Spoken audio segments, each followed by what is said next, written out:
to establish a sexual purity strategy ahead of time. Are we whispering? Okay. I like to whisper too. Stop.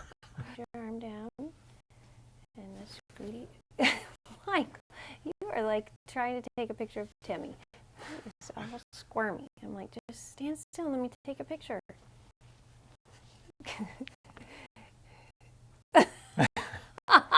Love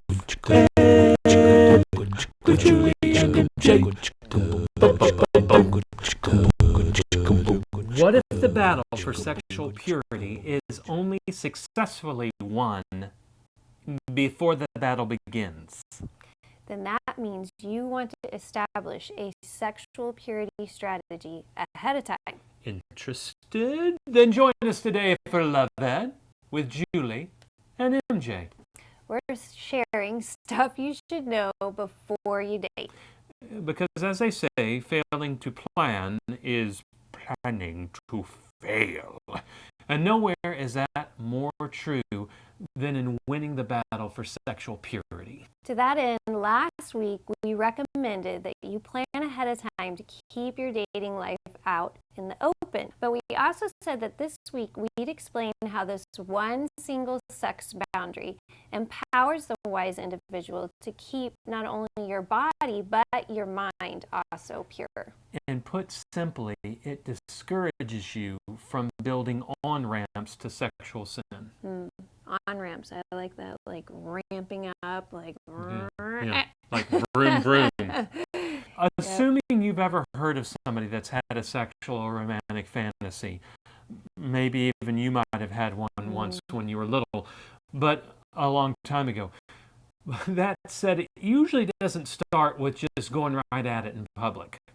Usually it begins not in the grocery store where you just meet somebody and immediately throw down an all hands on deck makeout fest right there in the produce aisle, unless you really like vegetables. And I can't speak for everyone, but I'm going to assume that when you have this kind of daydream about getting with someone special, that you're daydreaming about being alone with them. So, not in the produce right, section. Not in the produce section. Exactly. Probably. So, if sexual sin were a highway, then getting alone with your special someone would be the on-ramp. So if you never get alone, then you can't get on that ramp to going too far. But how does that help us with keeping our thought life pure? Well, we have to remember that all sin, including sexual sin, starts in the mind. And let's just use our own dating life as an example. As usual. Since we've already confessed that we did not keep our dating life out in the open. Here's how things would play out for Julie and me. I might take her to dinner, then take her to a show. Then maybe by the time we got back to our apartment, her roommates are already in bed, and so we're alone in the living room, sitting on the sofa, and we would just talk for an hour or so. The end. Or maybe we would go study in a classroom by ourselves, an empty classroom. We did a lot of isolated activities at the beginning, and nothing happened. So early in our dating life, you could say we didn't need to keep things out in the open. But then I have a confession to make. That I would often replay those private times we had shared in my mind. All the fun we had, how much I liked you, how much we seemed to connect, how much you seemed to get me. I would remember the witty, flirtatious banter we would share. And maybe in my mind I would imagine other things happening that didn't actually happen at the time. We were putting ourselves in a lot of compromising situations, and even though we exercised self-control for a while, our minds were losing the battle and starting to imagine things that were not pure. Now, this desire was totally natural. I mean, we were absolutely crazy about each other. I had known this girl for 2.5 years before we started dating, and the reason we started dating is I thought she was so awesome.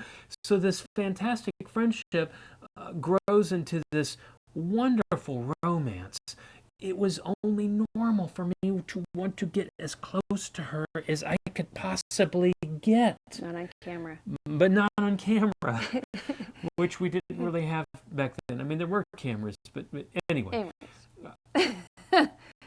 And I see what an idiot I was. I should not have put myself and Julie in so many compromising positions. Can you see from this perspective how what we're suggesting isn't prudish? It's practical. It's not legalistic. It is logical. If we would have committed to this one single sex boundary, we would have eliminated the on-ramp to sexual sin, both mentally and physically, on every date. Yeah. Now, again, we understand this commitment that we are suggesting will not be easy. But who in the world said fighting for sexual purity should be easy? And from our own hindsight, every sacrifice and inconvenience would have been worth it. And let me clarify again. Julie and I, on our wedding night, were virgins. So we could just pat ourselves in the back, pat me in the back. Oh, yay. We dated successfully in many people's minds. But we did not honor each other and the Lord physically in the way we carried on in our dating relationship. And that's not the kind of success we want for you. No way. Not only do we make it so much harder to resist temptation than if we had just kept things out in the open, but then because we eventually began to fail and then fail again and again, we then had shame and guilt and regret and even bitterness against one another for sinning against each other. Yeah, we reaped what we sowed with our compromising behavior. And God was gracious, but you don't have to go through what we went through. Your dating life can be full and free. And that's why we share this stuff you should know before you date. We're thinking that we'd like to return to the series again. So if there's any questions about dating that we haven't covered, if you please leave those in the comment section below, and we can answer them when we come back to this. And in honor of the Summer Games, this next week we'll have our gold medal episode. Join us then for our next edition of Love Ed with Julie and MJ. Love Ed with Julie and MJ.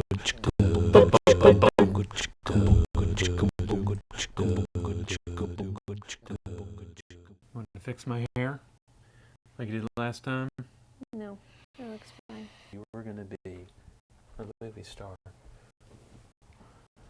Well, I did want to marry Michael J. Fox and be a movie star with him.